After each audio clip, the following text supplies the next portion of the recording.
नमस्कार, आप देख रहे हैं भारत एक्सप्रेस डिजिटल। मैं हूं आपके साथ बबीता रेखवाल।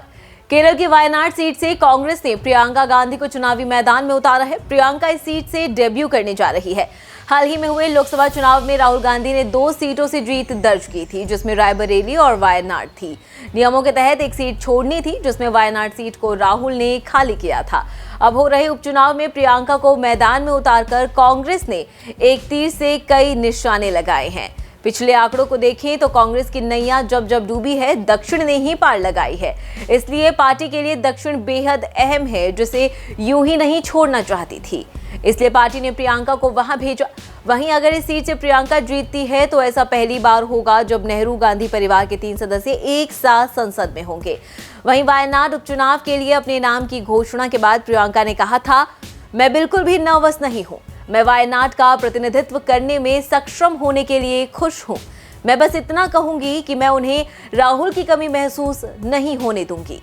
वहीं प्रियंका के राजनीतिक सफर की बात करें तो सक्रिय तो वो 1999 से है, लेकिन पहली बार कोई चुनाव लड़ने जा रही है। हालांकि वो चुनावी समर में जबरदस्त प्रचार करती दिखाई देती हैं। प्रियंका की लोकप्रियता को देखते हुए ही पार्टी ने 2019 में उन्हें पूर्वी उत्तर प्रदेश से कांग्रेस महासचिव बनाया। प्रियंका ने यूपी के अलावा हिमाचल, कर्नाटक और एमपी में भी प्रभार संभाला है। हालांकि यह पहली बार होगा जब प्रियंका दक्षिण में पार्टी की कमान संभालेंगी। वायनाड से प्रियंका का मुख्य एजेंडा और मुद्दा दक्षिण, खासकर केरल में कांग्रेस पार्टी की योजनाओं से जुड़ा हुआ होगा। दक्षिण की स्थिति है उत्तर के बिल्कुल उलट है।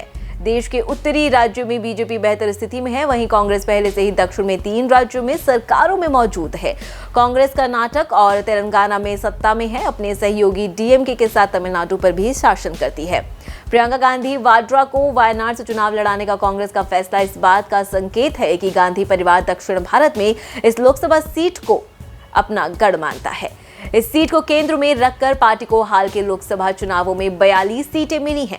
कांग्रेस के शीर्ष नेतृत्व को लगता है कि प्रियंका के वायनाड से उतरने से गांधी परिवार को उत्तर और दक्षिण दोनों में मौजूदगी बनाए रखने में मदद मिलेगी।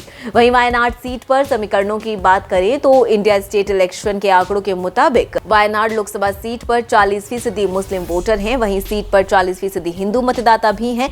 20% वोटर ईसाई समुदाय से हैं और इस सीट पर एससी और एसटी मतदाताओं की संख्या क्रमशः 7% और 9.3% है। वायनाड सीट पर ग्रामीण मतदाता 93% और शहरी मतदाता 7% हैं। कांग्रेस आला कमान शायद प्रियंका को केरल में अपनी सबसे बड़ी गारंटी के रूप में देख रहा है। इसका ये भी मतलब है कि प्रियंका राज्य में 2026 में होने वाले विधानसभा चुनावों में पार्टी के अभियान का नेतृत्व करेगी।